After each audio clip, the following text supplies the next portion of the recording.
शरदा भाली रे तीन रथ आज आड़प मंडप को विजय करेंगे महाप्रभु। रथ उपरे महाप्रभुंकर संध्या धूप सरिबा परे आरंभ हेब पहंडी विजय।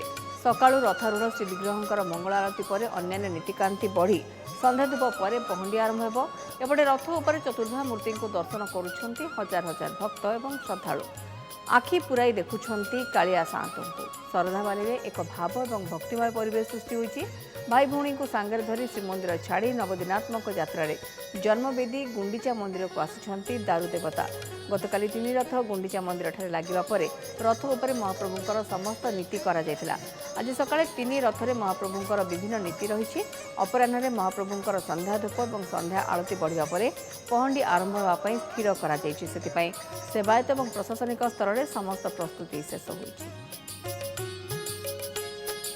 सड़क जीवा सरोज मल्लिक मो सहयोगी आम सहित रोचे। सरोज नीतिकांति आज सका कि संपन्न होती आगक भी आहरी किसी नीतिकांति रही बड़ कथा हूँ कि आज आड़प अबड़ा बाहर एवं ता सहित आज ठाकुरंकर अन्यान्य नीतिकांति भी रही।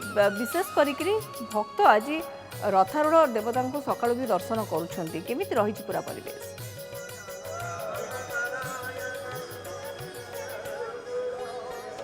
निश्चित भाव मौसुम देखु गुंडीचा मंदिर सम्मुख में तीन रथ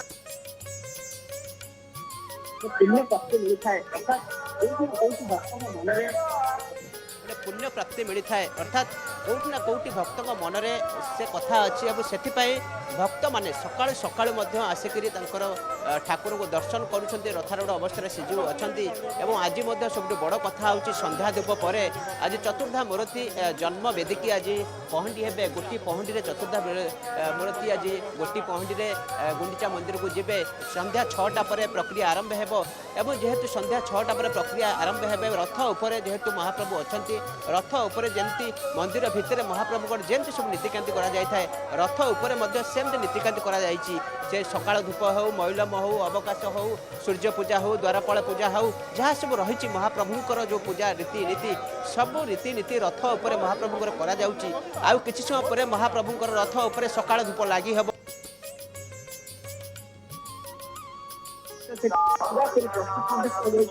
भक्त मैंने आड़प अभड़ा खाइबे तो से पूरापूरी प्रस्तुत पूरापूरी जब कहुपर शरदा बाली गोटे प्रकार भक्तिमय परिवेश सृष्टि होती। भक्त मैंने ये पूरा विभोर हो जाए तार प्रिय ठाकुर पाखे पाई कारण वर्षक थरे ये सुजोग मिलता है। जेहेतु नवदिनात्मक यात्रा बाहरी था श्रीमंदिर श्रीगुंडीचा मंदिर तो 9 दिन भितर महाप्रभु को दर्शन करने गोटे प्रकार भक्त मन में गोटे प्रकार आध्यात्मिक परिवेश सृष्टि होता है।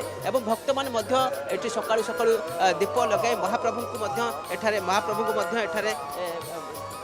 पूजा अर्चना करुछंती जे महाप्रभु को रथ रूढ़ा अवस्था देखुछंती बढ़िया लगुच सब ठीक ठाक चलती पाग भी टे भल अच्छी से कहबी जय जगन्नाथ। रथ उपर आगुर केबे आपण दर्शन हाँ हाँ हाँ दर्शन करी रथ जो महाप्रभु रथ दर्शन दिया होता से सब जाके आम दर्शन दौलु रथ छुँलु दर्शन करुछंती कौन लगुच सब ठीक ठाक चलती माने शांति श्रृंखला टे चलती दर्शन भल मिलूँ एति कह कौन कह जय जगन्नाथ। निहाती भाव में भक्तटी तार मनर कथा को कहूँ जेहेतु मनर कथार कहूँ भक्तटी मनर कथा कहूँ केवल केवल ओडिशार नुह ओडिशा बाहर सुजोग को किए हाथछड़ा करने चाहूना अर्थात जो दूर दूरांतर आसने रथ उपर श्रीजीव को दर्शन करुँच। सहित बाहर आसुवा भक्त अच्छा। आप कहाँ से आए थे? मैं हिमाचल प्रदेश शिमला से आया हूँ। शिमला से आप भगवान जी को रथ से दर्शन किया कैसा लगा? बहुत बढ़िया, तीसरी बार दर्शन कर रहा हूँ भगवान के और बहुत हर साल आता हूँ और बहुत आनंद है। भगवान की जगन्नाथ यात्रा तो पूरे संसार में प्रसिद्ध है। निश्चित भाव में जेहेतु जगन्नाथ यात्रा विश्व प्रसिद्ध एवं भक्तटीए से धाई आसी सुदूर एवं महाप्रभु को रथ उपर दर्शन करुँच काली ठारू आड़प मंडप में दर्शन कर सुजोग पाइबे। आपण पूरी महाप्रभु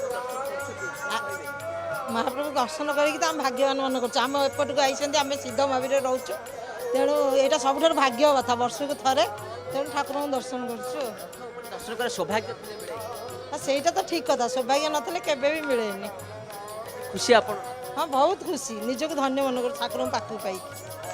बिल्कुल पूरी भीतर बासिंदा सहर बासिंदा कथा कहतु बाहर राज्य आसी जो मैंने भक्त मान कथा कहतु राज्य तथा देश विदेश आसिथिबा भक्तों कथा कहतु कहीं जो कटकणा रही है कि मंदिर भितर को कहीं जापारे कहीं जापारे ना ये जो सब रही है मंदिर प्रवेश को लेकिन ए स्थिति वर्तमान नहीं कहीं रथ उपर समस्त को दर्शन दौरान चतुर्धामूर्ति और आसंता काली आड़प अबड़ा बाहर आज आड़प मंडप को विजय करेंगे चतुर्धामूर्ति तेणु से नहीं प्रस्तुति चली अंपटे आखि भरी समस्ते देखी नौ टी कालिया सात को रथ उपरे से नहीं अधिक सूचना सरोज मल्लिक प्रतिनिधि आमको दौले।